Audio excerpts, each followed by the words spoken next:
started. Oh, we got a game here. Okay, and I see it's my turn to play d4. Let's go ahead and put that on. Adjust the board here.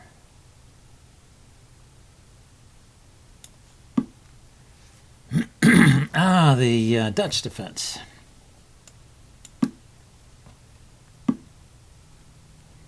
I should try the Stanford gambit sometime. The Stanton gambit sometime, but I think I'll just do the normal stuff this game.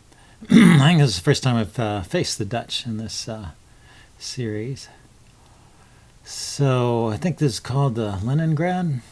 When he has this pawn wedge coming out here, he's going to fianchetto his bishop. And I don't know, maybe he's going to push for d6 and e5, try and undermine the center. I think I'll just bring my knight out, castle, and maybe get a pawn on c4. Oh, h6. I'm not familiar with this. It's weakened. It's weakened this g6 square. I wonder if I can take advantage of that. I'm playing a weird move like that.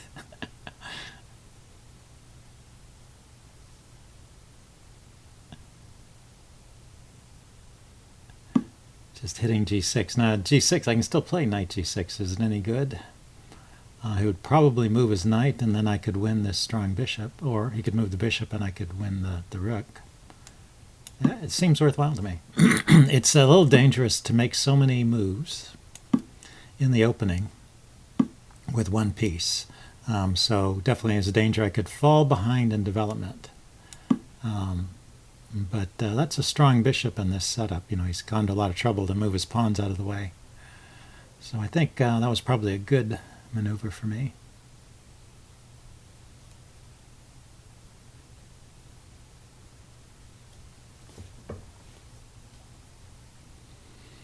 So how does he proceed? He can't castle, but maybe he didn't intend to.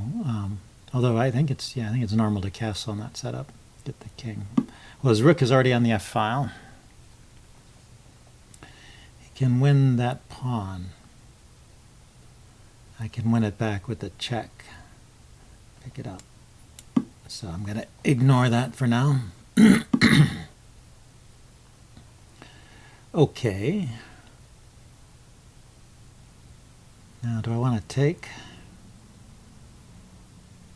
this bishop? I'm not sure where I want to put that bishop.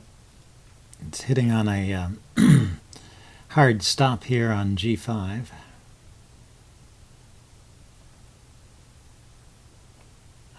If I were to just play this move and give the bishop some squares over here and also allow me to retake with a pawn if he takes on c4. So I played b3.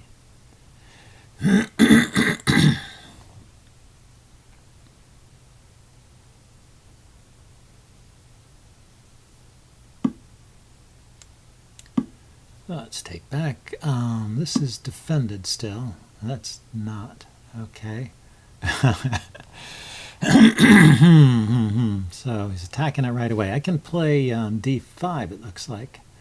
Pawn takes, knight takes, bishop. No, yeah, I have 3 pieces and he has 3 pieces. So after all of that, I'll be left with a pawn here. Then he can try and undermine it. But he'll first have to move his bishop away. This knight, that's right, this knight is loose. I could try something like queen to here. It doesn't have the dark squared bishop. But probably should have paid more attention to this poor knight before embarking on this venture. I guess it's okay still.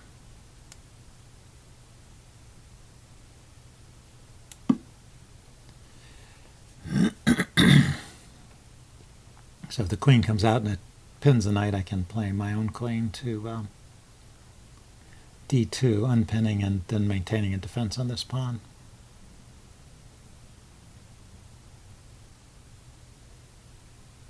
So I think he will eventually have to move his bishop away.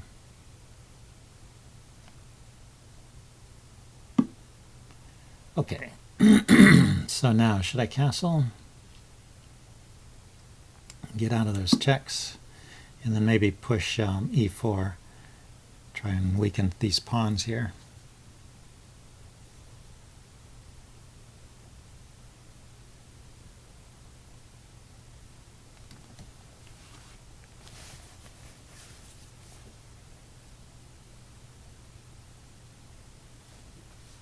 I guess the bishop is doing a good job here in holding back these pawns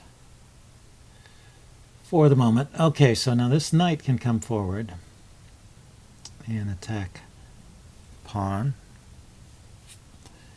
I could just go ahead and push this pawn forward. Or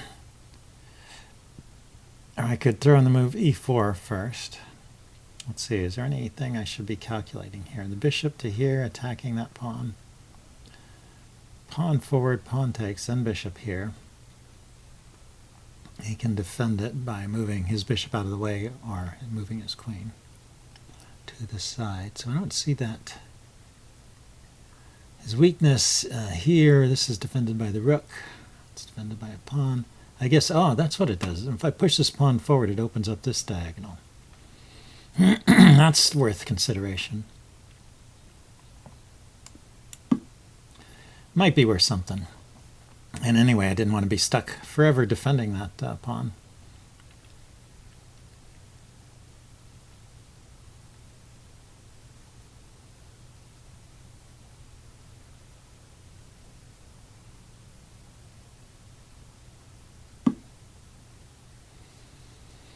Okay, so he is strengthening the king side a bit there. So if I grab this pawn now, I'm attacking his knight. I'm actually forking his knight and his rook. So that seems like a pretty strong move. Aha, he comes out with the queen. Giving up his rook. Giving up the rook. Is there a deadly threat here? I don't see it. Knight there. I have bishop here. If knight to e4, I have bishop e3. Black resigns. Okay, well, that was a short game, but I thought that was kind of interesting. So I think I'll go ahead and post this, and I'll do the usual postmortem. So see you guys then. Bye.